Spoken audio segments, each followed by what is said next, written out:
오늘의 말씀의 제목은 부활을 체험하려면이라는 말씀의 제목으로 함께 은혜를 나누기를 원합니다.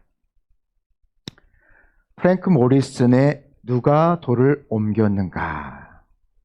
이 모리슨이 누구냐면 영국의 이 저널리스트입니다.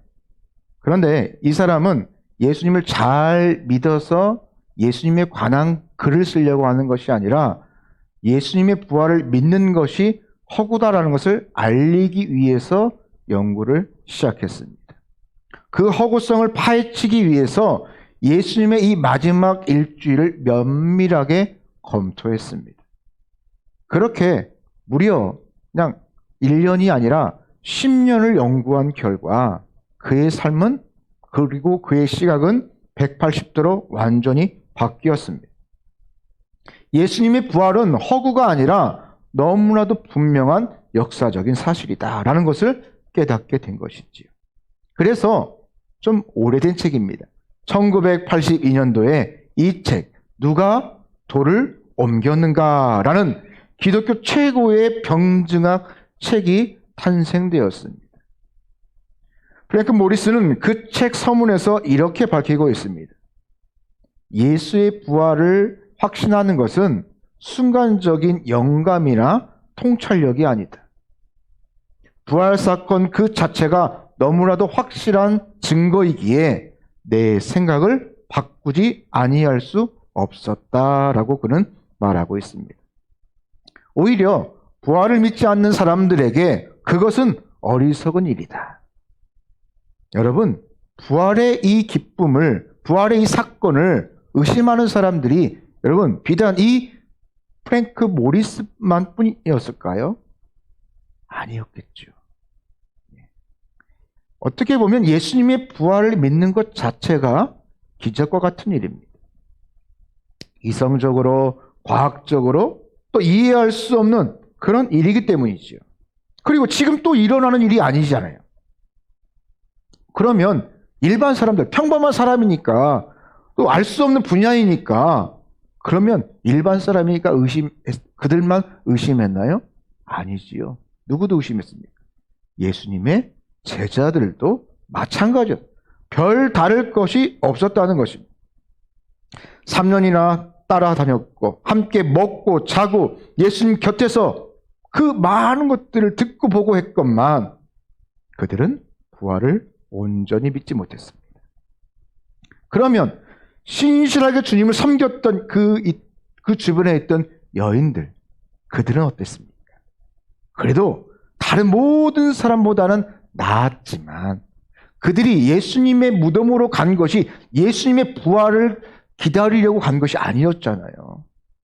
장사된 예수님을 너무나 안타까운 마음으로, 슬픈 마음으로 그 무덤을 찾아간 것이죠. 온전히 예수님의 말씀을 믿지 못했다는 것입니다. 우리가 교회를 다니면서 우리 가운데 이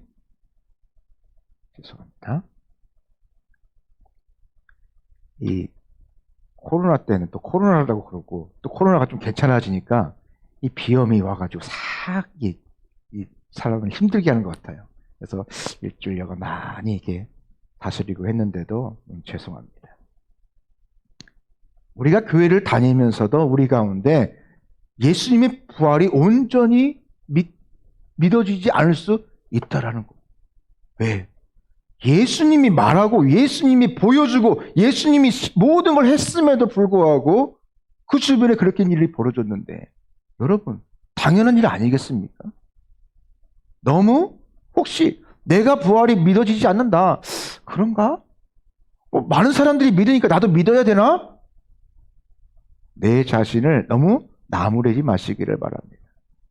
하나님께서는 때로는 사도 바울처럼 한순간에 하늘의 빛으로 임하셔서 하나님의 주신 그 십자가와 부활을 깨닫게 하는 그런 은혜도 주십니다. 믿어지는 것이 감사한 일이지요. 그러나 이 예수님의 부활이 그냥 말씀을 읽는다고 하루아침에 다 믿어지는 것이 아닙니다. 또 교회를 오래 다닌다고 저절로 깨달아지는 것도 아닙니다. 러시아의 병원에 이런 말이 있습니다. 신뢰하되 검증하라. 믿되 그 믿음에 대하여서 검증하라는 것입니다. 예수님의 부활에 대하여서도 정말 이러한 믿음의 자세가 필요합니다. 부활은 신뢰하지만 그냥 무턱대고 막무가내로 믿어지는 것이 아니라 정말 그런가? 말씀에는 뭐라고 말씀하고 있는가? 그러한가? 깊이 묵상할 필요가 있다라는 것이죠. 초대교회는 이 예수님의 부활을 믿는 것 자체가 여러분 한번 선택적으로 믿으면 좋고 안 믿으면 말고 그런 게 아닙니다. 아까 영상에서 잠깐 나오지만 초대교회 부활을 믿는 것 자체가 생명을 담보로 하는 어떤 순교의 제물로 그려졌던 그런 모습입니다. 이 특수 물고기 모양을 그렸던 이유가 뭐예요? 서로에다 사인이었잖아요. 내가 예수 그리스도를 믿는다. 부활을 믿는다. 존재하지도 않는 부활을 믿다가 하나밖에 없는 생명을 드리는 어리석은 사람들이 여러분 어디 있습니까? 내 생명을 어떻게 그런 것에 모험할 수 있습니까? 그들이 그들의 영혼을 내어놓고 부활을 믿었던 것은 그들 일생을 바꿔놓을 만큼 그 삶 가운데 부활을 체험했다는 것입니다. 그들의 젊음, 하나밖에 없는 그들의 생명, 주님을 위해서 십자가의 부활의 복음을 위해서 다 던지어진 것입니다. 이 사복음서의 모두가 그 마지막 결론이 무엇이냐면 바로 이 부활을 마지막으로 결론을 내리고 있습니다.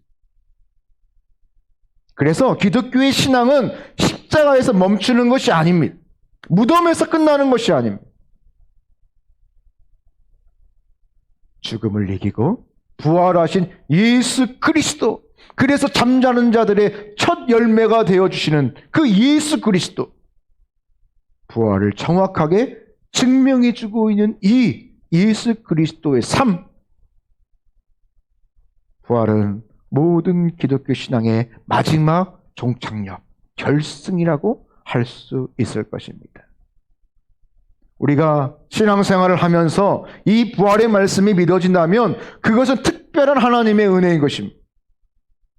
또 그렇지 않는 분이 계신다면 우리 하나님께서 그 마음 또한 잘 아실 것입니다. 예수님을 따랐던 제자들, 예수님을 사랑해서 끝까지 지켰던 여인들, 부활을 믿지는 못하였지만 오늘 그들에게 부활하신 주님이 나타나여 주셔서 그들에게 이 신앙, 부활의 신앙을 나타나여 보여주고 계시는 장면인 것입니다. 여러분 스스로 한번 묻기를 원합니다. 여러분은 이 부활을 마음속에 부활 증거를 믿고 계십니까? 여러분 당신은 예수 그리스도를 믿으십니까? 예수께서 나를 구원하신 것을 믿습니까? 그래서 나는 내 스스로가 죄인임을 고백하십니까? 여러분 이 질문과 이 답은 우리가 뭐 옛날 세례 때 하고 듣는 그런 질문이 아니라 날마다 십자가에 서면서 예수 그리스도만이 나의 참 구주이심을, 내가 주인됨을, 유일하신 구원의 통로임을 우리는 고백하며 나아가야 할 것입니다. 우리의 삶이 무엇을 향하여서 나아가고 있는가? 실제로 우리가 신앙생활을 하면서 같은 말씀을 듣고 같은 성경을 듣지만 부활에 대한 부분에 있어서는 전혀 다를 수가 있습니다. 그런데 이것이 작은 차이가 아니라는 것이죠. 오늘 본문에 보면 초대교회는 이 예수님의 부활을 목격한 두 그룹, 큰 두 그룹의 차이점에 대해서 말씀하고 있습니다. 그래서 오늘 본문을 두 군데를 읽은 것이에요. 먼저는 초대교회에서 성령을 체험한 120명과 그 다음에 고린도서 15장은 그 부활을 목격한 500명의 부활을 정의하는 어떤 어떤 그 모습들을 볼 수 있습니다. 다만 이들의 모습은 다 우리가 인정하지만 부활을 증인답게 살아서 그 삶에서 인정받는 사람이 있었고 또 어떤 사람은 그렇지 못한 삶으로 책망받아서 오명으로 남아있는 사람도 있다라는 것입니다. 그러므로 오늘 우리가 부활을 보고 듣고 끝난 그것으로 만족한 500명이 아니라 무엇이 되어야 됩니까? 부활의 증인으로 살았던 120명을 본받아야 할 것입니다. 그러므로 우리가 이 부활절을 맞이하여서 부활절이 무엇인지, 부활절의 정의가 무엇인지 이것보다 더 중요한 것이 있어요. 그 부활을 믿고 그 부활이 나의 부활. 나도 죽으면 저렇게 예수님처럼 예수님 품에 안길 거야. 영원한 생명으로 나아갈 거야. 부활을 믿고 체험해서 그 능력을 누리면서 살아가시기를 바랍니다. 이유는 이 부활의 능력을 바로 알고 체험하는 삶이야말로 이 어수선한 세상 가운데 우리가 넘어지지 아니하고 더 힘있게 우리 삶 가운데서 복음을 증거하며 하나님의 자녀답게 살아갈 수 있는 유일한 길이라는 것입니다. 우리에게 부족한 것은 부활에 관한 지식이 아니라 부활을 체험하지 못한 것입니다. 2022년도 이 부활주일, 부활을 체험하는 영혼의 삶이 무엇인지, 그리고 나의 삶은 또 어떠한지, 오늘 부활을 체험하려면 첫째로 매일 은혜로 살아가야 할 것입니다. 주님은 십자가에서 죽은 후에 사흘 만에 부활하셨지요. 그리고 40여간 이 땅에서 사역을 하셨습니다. 그리고 제자들이 보는 가운데 하늘로 승천하셨어요. 실제로 이 오순절 성령 강림의 사건은 이 주님께서 돌아가신 6월절과 그리고 이 50일, 7일절이라고 하잖아요. 7일에 40, 그 다음 날이 오순절이잖아요. 50일인데 50일간 안에 어떤 차이가 있습니다. 사도들이 약 40일 동안 주님과 동행하였죠. 그리고 나면 며칠이 비어요? 10일이 비잖아요. 그 10일가량 무엇을 했느냐? 매일 기도에 전념했어요.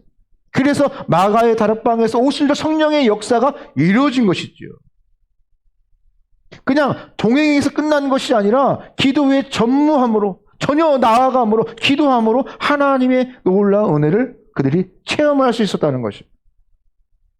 이처럼 제자들은 주님이 이제 자기들 곁을 떠나감으로 낙담과 좌절로 끝나지 아니하고 부활하신 주님과 동행하며 기도와 말씀과 은혜로 하루하루를 살아갈 수 있었다는 것입니다. 사도 바울은 이제 하나님의 은혜로 다시 기도하고 말씀을 기억하고 그리고 이제는 성령을 체험한 이후에 이제는 완전히 달라졌어요. 다시 사명을 붙잡고 더 힘있게 사역할 수 있었습니다. 그래서 이 모든 사도들이 한결같이 주님을 위해 순교의 열매로 나타날 수 있었다는 것입니다. 문제는 이 당시 500명이 부활을 목격했지만 우리가 500명이 목격했다는 사실 알지만 그들이 어떤 삶을 살았는지는 모르잖아요. 그렇죠. 근데 그들은 모두가 다 은혜롭게 살아가지는 못했습니다. 하지만 이 120명만은 은혜로 살아서 성령을 체험하고 그 인생 가운데 완전히 거듭나서 땅 끝까지 부활의 복음을 증거하였다는 것입니다. 부활은 인간의 상식과 과학으로 알 수 있는 것이 아닙니다. 오직 하나님께서 믿는 자에게 주시는 초자연적 은혜로만이 깨달아지는 것이지요. 이처럼 죄인인 인간은 하나님이 주시는 은혜가 있어야지만이 이 악한 세상에서 부활의 신앙을 가지고 살아갈 수 있다는 것입니다. 문제는 우리가 은혜로 살아가지만 이 세속적으로 살아가기에 부활에 관한 이 확신이 점점 희미해져 가고 있습니다. 사라져 가고 있습니다. 자, 여러분 당시 사도들도 은혜로 살아가려고 여러분 몸부림치고 있는 거예요. 말씀과 기도의 자리를 굳게 지키며 하나님 앞에 나아가고 있는 것입니다. 오늘 읽었던 말씀 사도행전 1장 13절 14절 말씀에 보니까 사도와 주님 가족 여러 형제자매가 모여서 오로지 기도에 힘썼다라고 말씀하고 있습니다. 여기 우리에게 귀한 도전을 하고 있는 것입니다. 120명의 성도는 기도하며 은혜의 자리를 지킨 것입니다. 여러분, 그런데 과거에 이 사람들이 누굽니까? 제자를 포함하여서 이 무리들이 어떤 무리였습니까? 누가 큰지, 누가 작은지 다투던 그런 사람들 아니었나요? 예수님이 십자가의 사역을 감당할 때에 자기 고향으로 돌아가고 혹시나 나에게 그 해가 끼칠까봐 모른다라고 부인하고 도망갔던 사람들이 이 제자들 아니었던가요? 그런 제자들이 기도하며 은혜의 자리를 지키고 지금은 부활의 증인이 되어서 세상 가운데로 담대히 나아가고 있다는 것입니다. 지금 상황이 바뀐 것입니까? 지금이 뭐 정권이 바뀐 거예요? 로마의 압제에서 지금 뭐 해방이 되었나요? 아니에요. 그 박해와 핍박은 더더욱 심해지고 있습니다. 하지만 사도들은 말씀과 기도로 은혜의 자리를 지키면서 더 흔들리지 아니하고 영육간으로 더욱더 굳건해질 수가 있었다는 것입니다. 여러분, 우리가 아무리 많은 은혜를 받아도요, 그것을 지켜내지 못하면 우리는 계속해서 밀려나갈 수밖에, 세상이 나를 끄집어내릴 수밖에 없다는 사실. 그냥 내버려 두지 않아요. 은혜는 값없이 주신 하나님의 선물이죠. 하지만 이것을 누리고 지키는 것은 철저하게 나의 몫이, 피 흘리기까지 싸우면서 지켜야 된다는 것이. 우리의 삶 속에서 힘든 모습들이 많이 있죠. 어려움들을 호소합니다. 또 그런 연약함의 모습들이 나타납니다. 하지만 쉽게 넘어지는 이유가 있습니다. 무엇이냐? 하나님이 주신 그 은혜의 자리를 잃어버렸기 때문에 그렇습니다. 말씀과 기도의 자리를 회복해야지만이 다시 우리가 일어날 수 있는 것입니다. 이처럼 지켜야 될 것을 잃어버렸기 때문에 우리가 점점 은혜와 부활의 신앙으로부터 멀어지고 있는 것입니다. 어떤 신학자가 연구를 했어요. 어떤 연구냐면 천사의 목소리가 어떠할까? 옛날 중세에는 할 일이 없으니까, 할 일이 없다는 건 조금 우스갯소리고, 뭐 천사가, 철학자들이 막 뭘 논쟁하는 걸 좋으니까 뭐 바늘 끝에 천사가 몇 명 앉을 수 있을까? 뭐 이런 쓸데없는 것도 했다고 그러더라고요. 그런데 어떤 신학자가 천사의 목소리가 어떨까라고 하는 것을 연구했어요. 여러분 어떨 것 같아요? 어떤 목소리면 천사의 목소리일 것 같아요? 하나님은 조금 이제 먼 것 같고, 천사들이 통해서 많이 이렇게 말도 하고 보여도 주고 또 하니까 천사들의 목소리는 어떨까? 연구를 했더니 우리는 보통 천사의 목소리는 청아하고 아름답고 들어도 막 거룩스럽고 뭐 중저음에 뭐 쫙 깔려지는 어떤 그런 목소리. 그런데 성경에 등장하는 천사의 목소리는 이 신학자는 그렇지 않다라는 결론이. 그 이유가 무엇인가? 그런데 그 이해가 가요. 왜냐하면 천사가 나타났던 그 상황을 한번 찾아보자는 거예요. 보면 롯이 망할 때에, 소돔과 있을 때에 천사가 롯을 재촉하지요. 빨리 떠나라. 뒤도 돌아보지 말고 빨리 떠나라고 재촉할 때 천사의 음성이 나타납니다. 기드온에게 용기를 내서 힘써 싸워 미디안과 싸우라라고 명령할 때 천사의 목소리가 들려집니다. 엘리야가 이제 로뎀나무 밑에서 기드온 시냇가에서 숨어서 죽으려고 그렇게 힘 빠져가지고 누워있을 때에 천사가 힘을 내서 음식을 먹으라라고 강권합니다. 두옥진 베드로를 찾아가셔서 빨리 잠에서 깨어라, 나아가라라고 명령합니다. 이처럼 천사가 나타나서 말할 때의 그 어떤 상황, 그 상황이 어떤 일상적인 그런 상황이 아니었다라는 거예요. 말씀을 듣고 실천하고 지키라고 재촉하고 명령하는 역할들을 감당한 것입니다. 여러분, 똑같은 말이라고 해도 여러분 재촉하고 명령하고 하면 여러분 목소리가 좋게 나갑니까? 안 나가죠. 사람은요, 목소리도 중요한데 이 뉘앙스가 참 중요해요.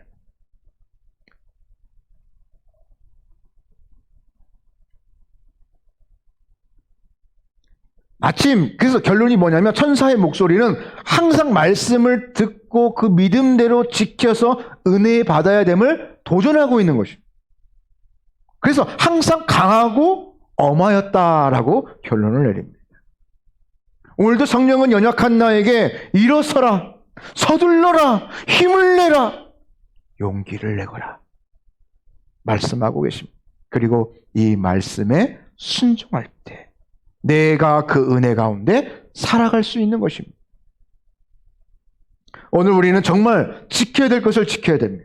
그런데 안 지켜도 될 무의미한 것을 지키려고 너무 많은 힘을 쓰고 있습니다. 이 부활의 신앙은 내 믿음을 지키려는 이 열정의 깊이에 따라 달라질 수 있다는 것입니다. 히브리서 11장 말씀해 보니까 이 초대교회에서 믿음을 지켰던 성도들의 삶을 이렇게 설명하고 있습니다. 성도가 부활의 복음을 지키려고 조롱과 채찍질과 결박과 투옥, 심지어 톱으로 켜는 박해를 받았고 곳곳에서 유리하며 궁핍하고 토굴에서 생활하기도 하였다. 여러분 이 단어 보십시오. 조롱, 채찍, 결박, 투옥. 그 다음에 단어 보십시오. 상상하기도 싫죠. 톱으로 켜는 박해. 여러분 이런 일이 안 이루어졌을까요? 그러면서 피하려고 곳곳을 유리하면서 톡을 그러니까 노숙하다가 그러니까 굴 같은데 그런 짐승이 사는 그런 토굴에서 살았다는 것입니다. 하지만 마침내 그들은 하나님이시는 믿음과 은혜를 통하여서 이 부활의 복음을 가지고 열정을 가지고 다시 회복시킬 수 있었다는 것입니다. 여러분 우리 삶 속에서도 마찬가지입니다. 2022년도 부활주일 하나님께서는 우리가 말씀을 붙잡고 믿음을 지키면서 은혜로 살아갈 것을 다시 한번 도전합니다. 그래서 지금이 이 고난의 끝이 아니라 하나님의 일하심으로 더 나은 내일, 다가오는 다시 이것을 역전시키고 부활하는 놀라운 하나님의 은혜를 맛보기를 원하시는 것입니다. 부활주일은 반복될 것입니다. 내년에도 이맘때쯤에서 부활절을 지키겠죠. 하지만 선한 싸움을 싸우며 그 말씀으로 지켜지는 삶, 부단히 힘쓰며 은혜의 자리를 지켜야 할 것입니다. 비록 세상의 도전이 결코 작지 않을 것입니다.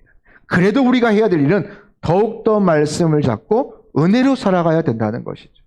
여러분 한 주간도 우리에게 주시는 말씀을 지키면서 부활의 은혜를 체험하고 이 세상 가운데 승리하는 우리 사랑하는 성도 여러분 되기를 축복합니다. 두 번째로 부활을 체험하려면 매일 성전 중심으로 살아가야 할 것입니다. 사도행전 1장 12절 말씀해 보면 이 두 그룹의 차이점이 여기에서 극명하게 나와요. 1장 12절에 보면 제자들이 어디에 있었냐면 감람원이라 하는 산으로부터 예루살렘에 돌아오니 이 산은 어디에서 가까웠어요? 예루살렘에서 가까워 안식일에 가기에 알맞는 길이라 라고 말씀합니다. 그러니까 사도들을 포함한 이 120명은 주님이 승천한 후에 예루살렘 근처에 모여서 성전 중심의 삶을 살아갔다는 것입니다. 반면에 고린도전서 15장 6절 말씀에 보면 이 500명은 일시에 동시에 주님을 목격했지만 이들 대부분들은 다 제 갈 길로 흩어져 버렸습니다.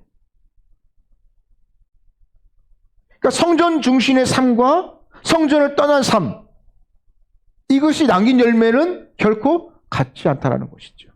뭐 다른 측면도 있겠지만요. 오늘 우리가 이 부활의 은혜를 체험하려면 하나님께 예배드리는 성전의 삶, 예배 중심의 삶이 되어야 한다는 것입니다. 여기서 성전 중심의 삶은 그냥 그 어떤 거리만을 말하는 것이 아닙니다. 성전에만 머무는 것을 말하는 것이 아닙니다. 오히려 하나님의 성전에서 받은 그 은혜와 영적인 능력으로 우리의 일상으로 살아가는 것입니다. 그것이 하나님의 통치거든요. 통치. 하나님의 나라는 우리는 보통 땅의 개념으로 바라보는데 땅의 개념으로 바라보면 안 되고 바로 뭘로 바라보냐? 통치의 개념.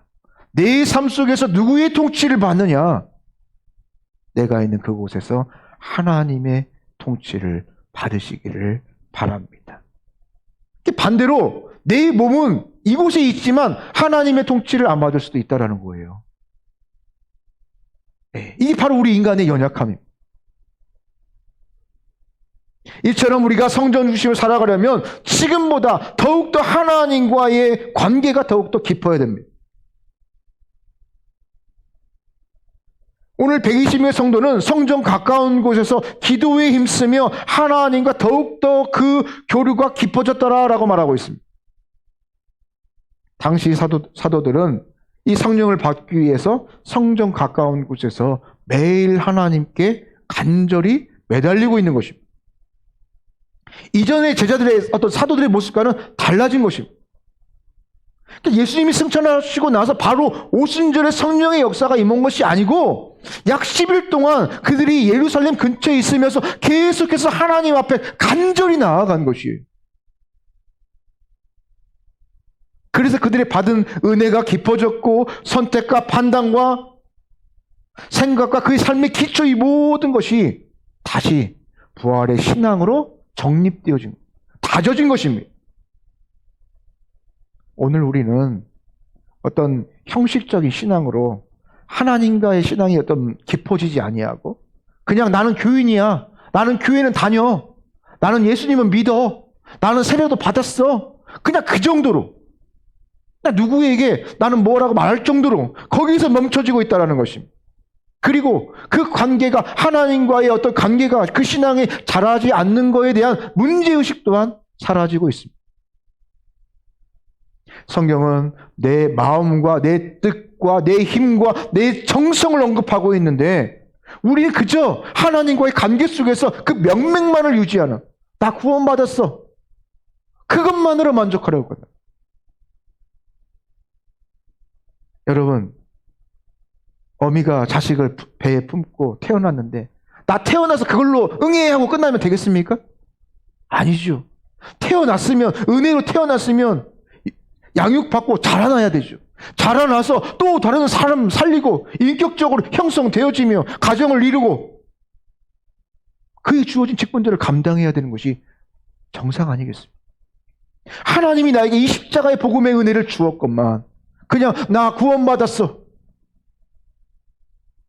누가 그러더라고요? 10원짜리 구원. 그냥 구원받은 것만으로 만족하고 끝나는 나 구원받았으니까 어떻게 살아도 돼. 그건 정말로 하나님의 은혜에 대해서 착각하는 것입니다. 그러니까 구원파들이 그런 부분에 착각하고 있는 거예요. 내가 이미 구원받았기 때문에 내가 어떤 죄를 저질러도 상관이 없다라는 거예요. 여러분 이거 엄청 위험한 생각이죠. 그리고 이게 성경적입니까? 아니죠. 가끔 보면 옛날에 보면 뭐 탁지원 소장 이런 이단 연구가들이 칼로 막 그렇게 테러 당해서 죽고 했던 일들이 그 이단들이 왜 그런 일을 하느냐? 저 사람들은 믿음도 좋고 어떻게 보면 저 열심도 있는데 왜 저런 일들을 서스럼 없이 할 수 있을까? 그들의 마음속에 무엇이 있느냐면 나는 구원받았으니까 어떤 죄를 지어도 상관없다는 거예요. 아니 그 예수님 옆에 살았던 그 반역범들, 살인범들 다 예수님과 천국에 갔잖아요. 잘못 알고 있어요.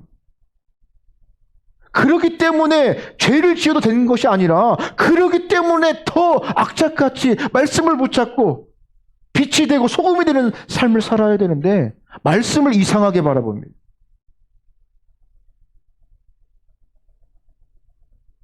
우리의 삶 속에서 하나님이 원하시는 삶, 나에게 원하시는 삶을 살기를 원합니다. 힘들수록 하나님 중심의 삶, 교회 중심의 삶, 하나님과 더욱더 깊이 교류하며 살아가는 이유가 바로 여기 있는 것입니다. 하나님 앞으로 나아감으로 말미암아 바쁜 세상 가운데 때로는 그것이 늦어 보입니다. 때로는 그것이 답답해 보일 수도 있습니다. 하지만 이것이 오히려 내 힘보다는 하나님께서 공급하시는 힘으로 말미암아 더 많은 것을 이룰 수 있다는 것. 하나님의 때를 바라보는 것입니다. 하나님의 통치를 기대하는 것입니다. 하나님이 나보다 앞서 행하심을 믿고 우리는 순종하며 날아가는 것입니다. 여러분, 우리의 삶 가운데서 부활의 기쁨을 체험하시기를 원한다면, 그리고 다시 일어나셔서 힘있게 살아가기를 원한다면 먼저 하나님 앞으로 나오시기를 바랍니다. 하나님과의 교류가 깊어져야 나 혼자의 힘으로 세상을 살아가지 아니하고 성령님께서 나를 가르쳐 주시고, 그리고 말씀이 생각나게 하여 주시고, 그러므로 말미암아 내가 이것들을 넉넉히 감당할 수 있는 힘으로 살아갈 수 있다라는 것입니다. 하나님과의 이 은혜가 더욱더 깊어져서 어떤 일을 계획하여도 가장 선하고 복된 길로 하나님께서 인도하여 줄 것입니다. 사람은요, 어려우면 어렵다고, 잘 되면 잘 된다고 하나님으로부터 멀어지고 있습니다. 참 이상한 일이죠. 무엇보다 우리 시간 하나님 앞에 더욱더 열심으로 나아가기를 원합니다. 말씀을 맺기를 원합니다. 부활의 신앙을 체험하려면 성령 중심의 삶, 하나님과 더욱더 깊은 교제가 필요하다는 것입니다. 다행히 하나님은 회전하는 그림자도 없을 정도로 언제나 한결 같으시고 언제나 온전하십니다. 누구만 잘하면 돼요? 나만 잘하면 돼요. 나만.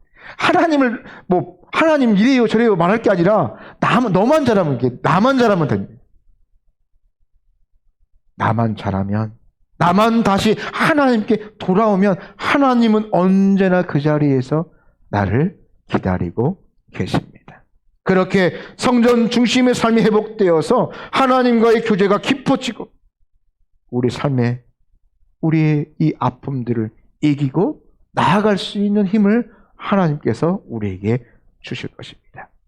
2022년도 부활주의를 맞이하면서 성전 중심의 삶을 회복하고, 그래서 부활의 삶을 체험하는, 누리는 그런 놀라운 은혜가 우리 사랑하는 성직교회 성도 여러분들에게 늘 항상 함께 있기를 축복합니다. 기도하겠습니다.